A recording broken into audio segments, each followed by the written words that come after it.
मुझे मालूम नहीं कि किस उम्र में उनके साथ जंगल में गई थी। अभी 28 वर्ष की माओवादियों का दस्ता जब रांची के पुलिस मुख्यालय में आत्मसमर्पण करने आया तो उसमें से एक महिला नक्सलियों की बातचीत सुनकर आपके होश उड़ जाएंगे। तो याद नहीं हो रहा है कितना उम्र में आए थे, फिर भी अंदाज पता नहीं कितना, अभी तो 28 साल हो रहा है। सोचिए कि दशकों से माओवादी किस तरह से ग्रामीण अंचल में जाकर गांव की भोली भाली जनता को अपने साथ जंगल में भटकाते थे, दशकों तक उस संघर्ष में शामिल कर लेते थे जिस संघर्ष का अंजाम आमतौर पर मौत ही होता था। 10 साल पहले कि 5 साल पहले कब कैसे आए हम तो क्या नाचने के लिए हम लोग का गाँव में गए थे तो उन लोग को देख करके हम आए थे, हम भी नाचेंगे हम भी गाएंगे बोल करके। आत्मसमर्पण करने के बाद इस महिला नक्सली से पत्रकारों ने पूछा किस उम्र में आप जंगल में नक्सलियों के साथ गई थी। तो सुनिए आत्मसमर्पण करने वाले इस महिला माओवादी ने क्या कहा। हथियार कैसे उठाए, कब से? 2014 से। अब सवाल ये उठता है कि पिछले कई दशकों से झारखंड के लगभग सभी जिलों में माओवादियों ने अपने पैर कैसे पसारे थे। दरअसल जैसे जैसे माओवादियों का आतंक अब खत्म होता जा रहा है उनकी सच्चाई भी खुलकर सामने आ रही है। अच्छा, लड़की के लिए जंगल में इतना लोगों के साथ रहना कैसा है? अच्छा तो नहीं है, लेकिन हम गए तो अभी बाद में महसूस हुआ तो इसलिए हम ये पार्टी को छोड़ करके हम सरेंडर पॉलिसी को सुन करके हम अभी सिलेंडर करने के लिए आ गए। पहला बंदूक कौन सा है, सुनिए आत्मसमर्पण करने वाली इस 28 साल की माओवादी ने कैसे कहा कि सबसे पहले उसने कौन सा बंदूक अपने हाथों में उठाया था।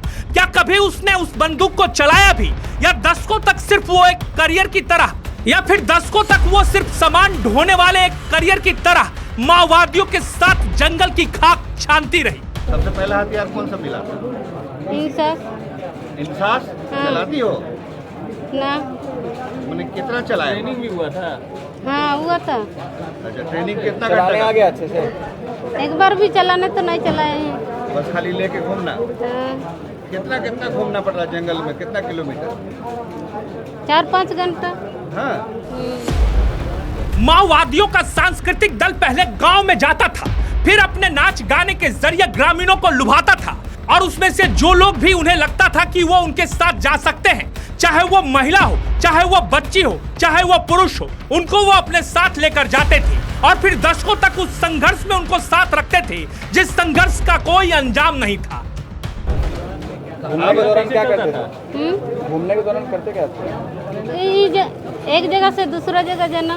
खाना पीना कैसे चलता था? हम ही लोग बनाते थे। अच्छा, लड़की के लिए जंगल में इतना लोगों के साथ रहना कैसा है? अच्छा तो नहीं है, लेकिन हम गए तो अभी बाद में महसूस हुआ तो इसलिए हम ये पार्टी को छोड़ करके हम सरेंडर पॉलिसी को सुन करके हम अभी सिलेंडर करने के लिए आ गए। अच्छा, तो ये कितना दिन पहले ये सब बात चला सरेंडर करना? हम तो पहले सुना, लेकिन हम कल से सिलेंडर करने के लिए हम कल आए तो आज हमको दिखाया। तो परिवार में और भी कोई नक्सली था? ना, अकेली थी तुम ही? हाँ कौन कौन है परिवार? मेरा तो भाई लोग है। क्या करते? कहाँ घर है? गढ़पुरी। कौन सा जिला? रांची। अच्छा, इधर ही की है रहने वाली? कितना हाँ। पढ़ी लिखी हो? 5 क्लास। बस? क्या नाम हुआ? कौरमी मुंडा उर्फ सालमी।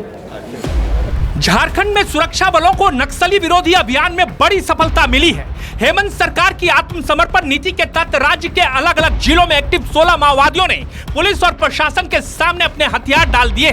पिछले 2 महीनों के भीतर झारखंड पुलिस के लिए यह दूसरी सबसे बड़ी कामयाबी मानी जा रही है।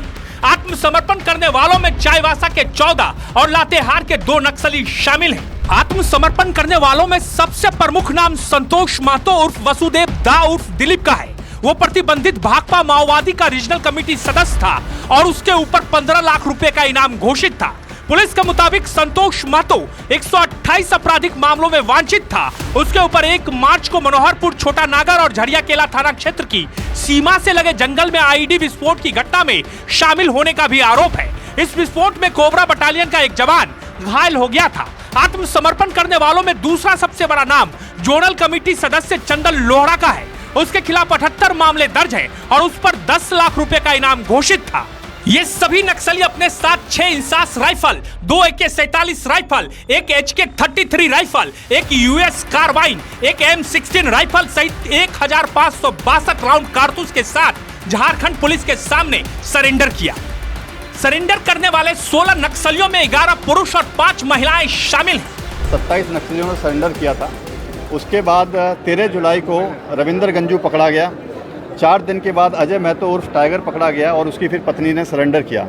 इसी कंटिन्यूएशन में ये ऑपरेशन नवजीवन 2 चलाया गया, जिसके समक्ष हम लोगों के समक्ष 16 नक्सली जो कि सभी लीडर्स थे उन लोगों ने सरेंडर किया। 8 नक्सली छत्तीसगढ़ के अंदर सरेंडर कर रहे हैं। इन 16 नक्सलियों में एक रीजनल कमेटी मेंबर है जो 15 लाख का इनामी है। बाकी 3 जोनल कमेटी मेंबर हैं, 3 सब जोनल कमेटी मेंबर हैं, 6 एरिया कमेटी मेंबर्स हैं। और ये एक ऐतिहासिक दिन है, बड़ी उपलब्धि है झारखंड पुलिस के लिए। लगभग नक्सलियों का खात्मा हो चुका है, कुछ बचे हुए हैं, उसमें लगातार ऑपरेशन चल रहे हैं। मैं अपील करता हूं कि जल्द से जल्द सरेंडर करें, अन्यथा ऑपरेशन के अंदर यूटिलाइज कर दिए जाए।